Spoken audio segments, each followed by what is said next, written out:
বন্ধুরা স্বাগতম। রসমালাইয়ের যে খামিরটা, সেই খামিরটা তৈরি করলাম। আপনারা দেখতে পাচ্ছেন।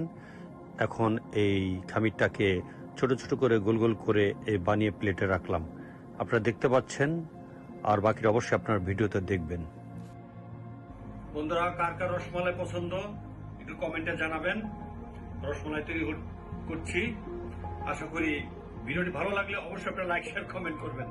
নিজেই বসে বসে রসমালাই বানাইতেছি। আমি জানি রসমালাই আসলে সবারই পছন্দ। রসমালাই একটি সুস্বাদু খুব খাবার, আর এই রসমালাইটা আপনি ঘরে বসে যদি বানিয়ে খান তাহলে অতি চমৎকার। হোটেলের চেয়েও ওরা যেভাবে আপনার রসমালাই তৈরি করে, আসলে এগুলো আপনি যখন সচক্ষে দেখবেন তখন আপনাদের কাছে কারো কাছে ভালো লাগবে না।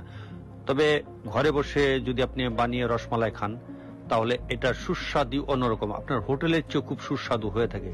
আর রসমালাই না শুধু, আমি মিষ্টি, সব ধরনের মিষ্টি জাতীয় দ্রব্য আমি জিনিস বানিয়ে খেয়ে থাকি, এবং আমি বেকারি আইটেমও অনেক বানাতে পারি। যাক বন্ধুরা, কার কার ভালো লাগে এই রসমালাইয়ের ভিডিওটি এবং ভালো লেগেছে অবশ্যই কমেন্ট করে জানাবেন। কমেন্ট বক্স খোলা আছে, অবশ্যই কমেন্ট করবেন।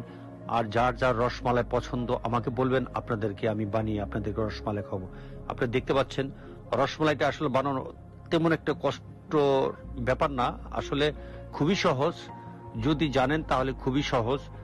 আর আপনার রসমালাই আমার খুব প্রিয়, এত স্বাদ লাগে সেটা আর কি বলবো। আসলে আপনি ঘরে যখন বানিয়ে খাবেন তখন আপনার কাছে অসাধারণ লাগবে, অসাধারণ ভালো লাগবে। প্রিয় বন্ধুরা, রসমালাই শেষ। যদি ভালো লাগে রসমালাইয়ের ভিডিওটি অবশ্যই আপনারা কমেন্ট করবেন। আজ এ পর্যন্ত, সবাই ভালো থাকবেন, সুস্থ থাকবেন, আর বাড়িতে বানিয়ে সবাই রসমালাই খাবেন। হোটেল রসমালাই ভেজাল, আর বাসা বানিয়ে খেলে পরে এটা নির্ভেজাল, খুব সুস্বাদু হয়ে থাকে। কারণ আমি এখন থেকে নিজেই রুমে বসেই রসমালাই বানিয়ে খেয়ে। ভালো থাকবেন সবাই, আল্লাহ হাফেজ। প্রিয় বন্ধুরা, আজ এ পর্যন্ত, সবাই ভালো থাকবেন, সুস্থ থাকবেন। পরবর্তী ভিডিও নিয়ে আপনাদের মাঝে হাজির হব। যারা এখন বর্তমান পেজটাকে ফলো দেননি এবং আমার চ্যানেলটিকে সাবস্ক্রাইব করেনি, তারা ঝটপট আমার পেজটাকে ফলো দিয়ে এবং আমার চ্যানেলটিকে সাবস্ক্রাইব করে রাখুন।